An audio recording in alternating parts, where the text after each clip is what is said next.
오늘 주시는 하나님의 말씀은 시편 116편 1절부터 10절까지 말씀 보겠습니다. 할렐루야.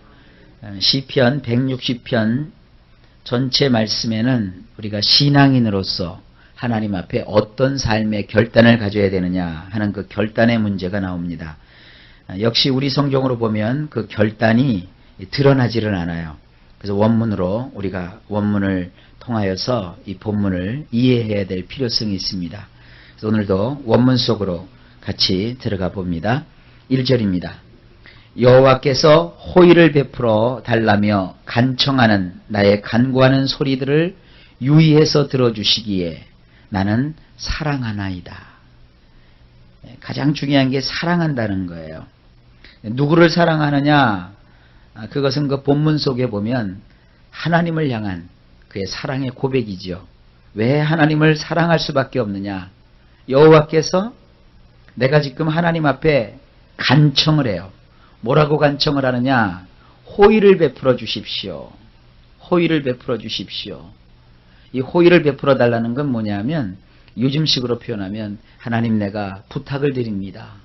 제 부탁을 좀 들어주십시오. 그렇게 하나님 앞에 간청을 하니까 그 높고 크신 하나님께서 나를 외면하시는 게 아니라 나의 그 간구하는 소리를 유의해서 들어주신단 말이에요. 내가 지금 하나님 앞에 요청한 대로 하나님이 들어주시느냐 안 들어주시느냐, 응답하시느냐 응답하지 않으시느냐가 아니라 그것은 나중 문제고 먼저 내 말을 들어주신다는 거예요. 여러분 그런 일 없으셨습니까? 내가 지금 뭔가 얘기를 해야 되는데 내 얘기를 아무도 안 들어주는 거예요. 얼마나 속상해요. 남편도 안 들어주고 자식도 안 들어주고 친구도 안 들어주고 내가 뭐 얘기하려고 그러면 나중에 얘기하자. 나중에 바쁘니까. 또 내가 좀 뭔가 좀 얘기 좀 하고 싶은데 내가 뭐 그 사람한테 떡을 달라는 것도 아니고 돈을 달라는 것도 아니고 내 마음에 좀 이 하소연을 어디다 풀 길이 없어서 내가 얘기할 때 좀 들어달라는데 나중에 하자 그러고요. 또 뭐 얘기 한번 하는데 못 들은 척하고요. 귀찮아하고요. 그런 쓸데없는 얘기를 왜 하느냐 그러면 속이 어때요? 부글부글 끓지요. 그리고 막 서운한 생각이 들죠. 근데 하나님은 그게 아니에요. 내가 하나님 앞에 하나님 제발 좀 부탁입니다 하고 얘기를 하면 하나님이 관심을 가지시고 귀를 기울여 들어주세요. 그래서 나는 하나님을 사랑할 수밖에 없다는 거예요. 여러분 우리 하나님은 그런 하나님이십니다.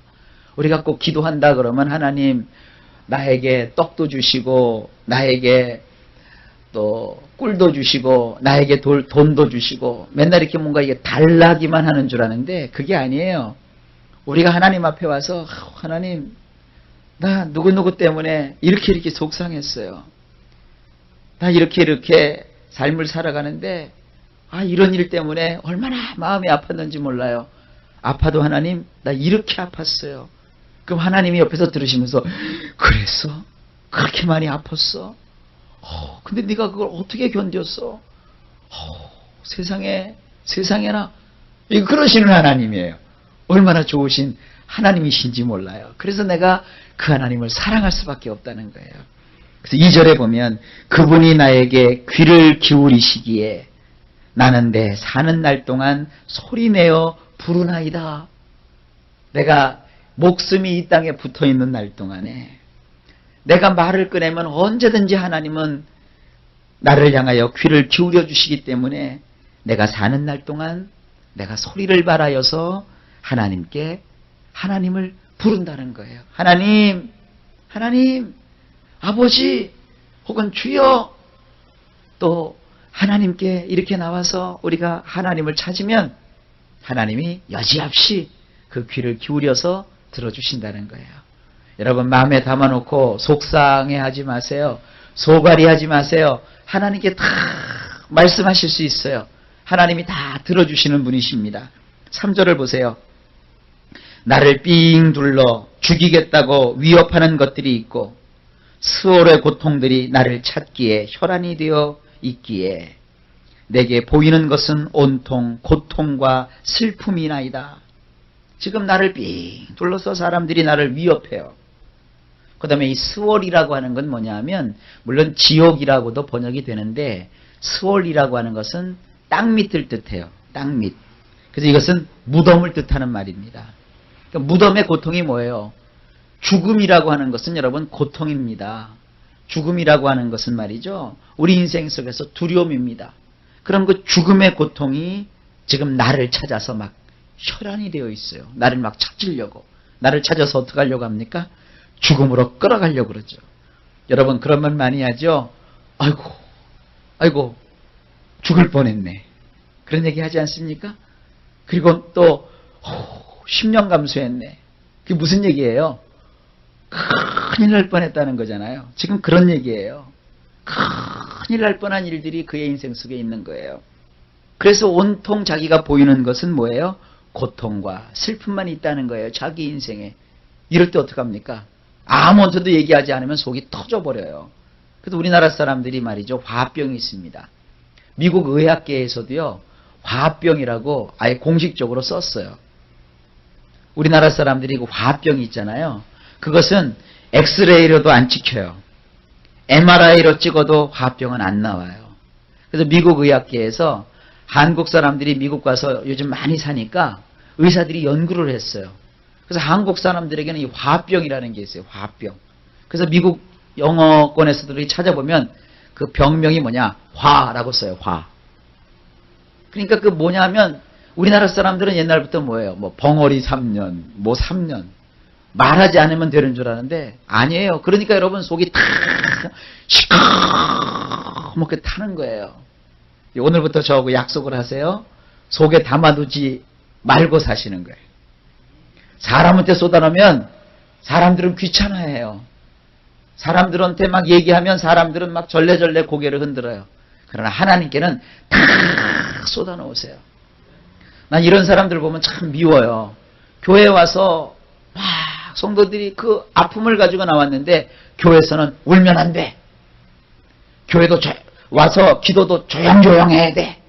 난 이런 사람들 보면 막 화가 나요. 어디 가서 그럼 쏟아놓겠냔 말이에요. 어디 하나님께 나와서 조용하게 입 꽉 다물고 있으라는 말이 어디 있어요? 오늘 본문에 있잖아요. 2절에 나의 사는 날 동안에 내가 소리내어 하나님을 부르겠다.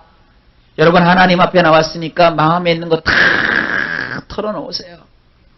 사람들이 많아서 내가 그걸 털어놓기가 힘들면 사람들이 다 가고 없을 때 홀로 조용히 나와서 하나님 앞에 다 쏟아놓으세요.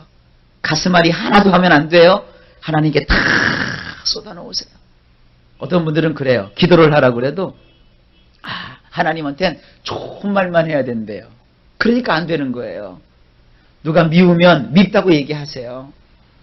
누가 정말 좀 속된 말로 막 죽이고 싶을 정도로 싫으면 하나님께 나와서 죽이고 싶을 정도로 싫다는 마음을 다 털어놓으세요. 그리고 대신 한 가지, 그 사람한테 가서 얼굴에 대놓고 나는 너를 죽이고 싶도록 밉다 그러면 안 돼요. 그럼 다 깨져요. 근데 하나님께 나와서는 돼요. 그러면 그렇게 기도하고 나면 나중에 무슨 마음을 주시느냐면 불쌍한 마음을 주세요. 그리고 하나님께서 이렇게 그를 위해서 기도할 마음을 주세요. 목사님들도 기도할 때 그러는 거예요. 성도님들이 어떤 때 보면 목사님들 마음을 좀 아프게 하는 성도들이 있어요. 이렇게 신앙생활 하다 보면. 그런데 그걸 가지고 사람을 자꾸 치고 막 설교 시간에 말이죠. 치사하게. 어떤 사람 비유를 들으면서 어떤 이렇게 나쁜 놈이 있었는데 세상에 그러면 사람들이 다 알아요. 목사님들도 아픈 마음이 있으면 기도하는 거예요. 기도해서 하나님께 다 쏟아놓으면 마음에 무슨 생각이 드느냐면 이제 성도를 사랑하는 마음이 생겨요. 불쌍히 여기는 마음이 생겨요. 그래서 하나라도 더 축복을 해주고 싶으셔서 그런 마음이 막 솟아오르는 거예요. 여러분 똑같아요. 목사님이나 성도님들이나 인생에 화를 품지 마세요. 다 하나님 앞에 쏟아놓으세요. 그래야 삽니다. 그래야 하나님이 축복해 주세요. 자, 제 얘기가 아니라 그 다음 구절이 그래요. 4절이 그래요. 4절 말씀이 어떻게 되어 있는가 한번 들어보세요. 여호와의 이름으로 나는 소리내어 부르옵나이다. 나는 하나님의 이름으로 소리내어 부르옵나이다. 아, 비옵나니 여호와여 나의 네페시를 건져 주소서. 이 네페시라는 게 뭐냐 하면, 나라는 한 인간이 있으면 눈에 보이는 부분, 우리는 이게 몸뚱아리라고 그러죠. 그리고 눈에 보이지 않는 부분, 우리는 그 속이라고 하죠. 겉과 속을 다 가리켜서 네페시라고 해요. 시브리 말로. 하나님, 비옵나니 나의 네페시를 건져주세요. 건져주세요. 그러면서 하나님 앞에 지금 막 소리를 내어서 하나님을 부르는 거예요. 소가리를 하지 않고 다 주님 앞에 다 털어놓는 거예요. 그러니까 어떤 일이 벌어지냐면 5절을 보세요. 은혜로우신 여호와시며 의로우신 분이시여 우리 엘로힘은 깊은 애정을 가지신 분이로소이다. 하나님은 은혜가 많으세요. 은혜가 뭐예요? 은혜는 받을 자격도 없고 또 받았다고 해서 갚을 능력도 없는데도 하나님이 막 주시는 거예요. 그게 은혜예요. 그리고 하나님은 의로우세요. 하나님은 의로우시기 때문에요, 오해를 하지 않으세요. 여러분 막 억울할 때가 있잖아요. 내가 그 말을 하지도 않았는데 나보러 그 말을 했다고 막 누명을 씌우는 사람이 있으면 얼마나 억울해요. 그죠? 그리고 나는 무슨 말을 했는데 그런 뜻으로 얘기한 게 아닌데 막 상대가 화를 내고 상대가 막 나를 공격해요. 나는 그런 뜻이 아니었는데 그럼 얼마나 억울해요. 근데 하나님은요, 의로우시기 때문에 내가 다 안다. 네 마음이 그렇지 않다는 건 내가 다 알아.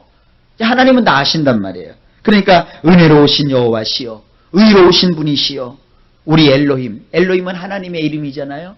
우리 엘로힘은 깊은 애정을 가지신 분이로소이다. 하나님은 의로우실 뿐만 아니라 애정을 가지고 계시대요. 나를 깊이 사랑하여 주신대요. 그래서 6절을 보세요. 이게 우리 성경에는요 이렇게 되어 있어요. 우리 성경은 제가 한번 인용을 해볼게요. 여호와께서는 어리석은 자를 보존하시나니 내가 낮게 될 때에 나를 구원하셨도다. 근데 원문은 이렇게 되어 있습니다. 머저리조차도 보존해 주시는 여호와시여 모든 것을 다 잃고 가련하게 된 나에게 승리를 가져다 주시옵소서. 하나님은요 똑똑한 사람들만의 하나님이 아니세요. 요즘 말이죠, 기독교가 어떻게 좀 이상하게 흘러가지고요, 하나님은 무슨 뭐 대학원 나온 사람의 하나님, 뭐 대학 나온 사람의 하나님, 유학 갔다 온 사람의 하나님, 이렇게 똑똑한 사람들만의 하나님인 줄 알아요. 그래서 뭐 똑똑한 사람들이 하나님은 자기들처럼 많이 배우고 많이 알아야만 잘 믿는 줄 알아요. 아니에요. 성경은 이렇게 돼 있어요. 사람들이 아이고 저 바보 천치, 아이고 저 머저리 이렇게 말하는 사람들조차도 하나님은 다 품에 품으시고 보호해 주세요. 그들을 다 하나님은 챙겨주세요. 그런데 뭐라고 하세요? 지금 나는 모든 것을 다 잃고 가련하게 되었어요. 그런데 그러한 나에게 하나님 승리를 가져다 주세요. 나도 나의 삶 속에 이김을 주세요. 여러분 다 잃어버렸어도요, 하나님을 안 잃어버렸으면 잃어버린 거 아니에요. 다 가졌어도요, 하나님을 잃어버리면 다 잃어버린 거예요. 아무리 인생으로 볼 때 가난하고 가련하고 처량하고 세상 사람들의 말에 의하면 머저리 같다 할지라도요, 내가 하나님을 붙들고 있으면 하나님이 나에게 승리를 가져다 주세요. 이 하나님이세요. 7절입니다. 나의 네페시야 내가 편안하게 쉴 수 있는 곳으로 돌아가라. 이는 여호와께서 너에게 보상하여 주실 것이기 때문이니라. 그래서 하나님 앞에 나와서 다 그 속에 있는 걸 털어놓고 하나님 앞에 맡기면 하나님이 뭐라고 하시냐면 내가 편안하게 쉴 수 있는 곳으로 돌아가라. 우리에게 뭐를 주세요? 평안을 주시는 거예요. 여러분 마음의 평화를 잃지 않으면요 이길 수 있어요. 이 마음의 평정을 잃고 자꾸 터둥지둥대고 우왕좌왕하고 왔다 갔다 하니까 막 문제와 사건이 점점 더 벌어지는 거예요.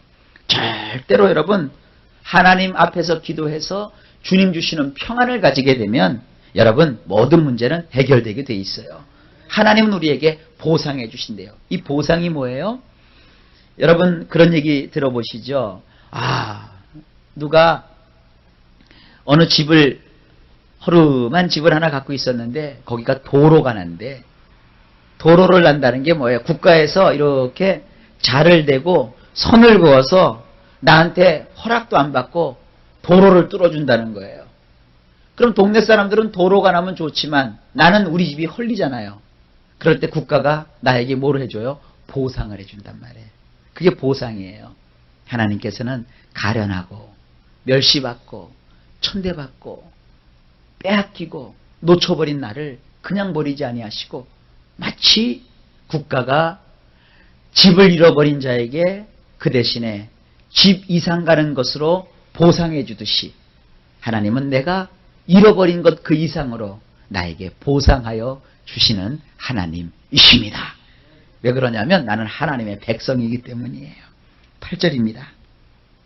이는 그분이 내 내패시를 죽음에서, 내 두 눈을 눈물에서, 내 발을 넘어짐에서 건져주실 것이기 때문이니라. 하나님은요, 나의 내패시를 죽음에서, 나의 두 눈을 눈물에서, 나의 발을 넘어짐에서 건져주시는 분이세요. 그러니까 넘어져도 걱정할 게 없어요. 하나님이 다시 나를 벌떡 일으켜 세워주시니까. 눈물 뿌리고 막 억울했었는데 하나님은 거기서 나를 건져주셔서 이제 눈물을 흘리지 않게 해주신단 말이에요. 그리고 막 죽을지도 모르겠다. 내가 이러다가 죽는 거지. 이랬는데 하나님은 나를 그 죽음에서 건져주시는 거예요. 하나님 안에는 생명이 있어요. 소망이 있어요. 예수님은 우리를 살려주신단 말이에요. 그래서 이제 결단을 합니다. 9절에 나는 땅에서 사는 동안 여호와 앞에서 행하는 것을 습관으로 삼고 말리라. 우리 성경에 그게 안 나와 있죠. 내가 생존 세계에서 여호와 앞에 행하리로다. 원래 뜻이 이거예요. 나는 땅에서 사는 동안에 여호와 앞에서 행하는 것을 습관으로 삼고 말리라. 여러분 사람마다 다 습관이 있잖아요. 버릇이죠, 버릇. 근데 나는 무슨 버릇을 갖겠다고요? 하나님 앞에서 사는 것을, 하나님 앞에서 행하는 것을 내가 버릇으로 삼겠다는 거예요. 그러니까 여러분 새벽에 벌떡 일어나는 것도 버릇이에요. 그리고 이제는 말이죠, 전도도 하고 기도도 하고 봉사도 하고 하나님 뜻대로 살아가는 것이 이제 나의 버릇이요, 이제 나의 습관이 되겠다는 거예요. 그 습관으로 삼겠다는 결단을 하고 끝까지 하나님을 놓치지 않는 겁니다. 그리고 10절에 비록 내가 말하기를 나는 엄청난 고난을 겪고 있다라고 할지라도 나는 믿고야 말리라. 믿음을 놓치는 것이 아니라 믿음을 꼭 붙들고 나는 믿고야 말리라. 오늘 두 가지예요. 내가 하나님 앞에서 행하는 것을 습관으로 삼으리라. 그리고 나는 어떤 어려움이 있다 할지라도 하나님을 믿고야 말리라. 이런 결단을 하는 거예요. 믿음을 결단하고 내가 하나님 앞에 사는 것을 습관처럼 하리라고 결단을 하고, 그리고 절대로 내 마음속에 소갈이하지 않고 하나님께 다 쏟아놓으면 하나님이 도우시고 역사하셔서 평안을 주시고 길을 열어주시고 하나님의 자비와 그 은혜를 따라 우리를 도와주시고 형통케 하여 주시는 것입니다. 이제 내일 나머지 부분을 통하여서 하나님이 얼마나 우리를 사랑하시는지 함께 더 말씀으로 묵상하기를 원합니다. 오늘도 주 예수 그리스도 안에서 하루 종일 평안하시고 일마다 때마다 주께서 평강 주시기를 예수님의 이름으로 간절히 축복합니다.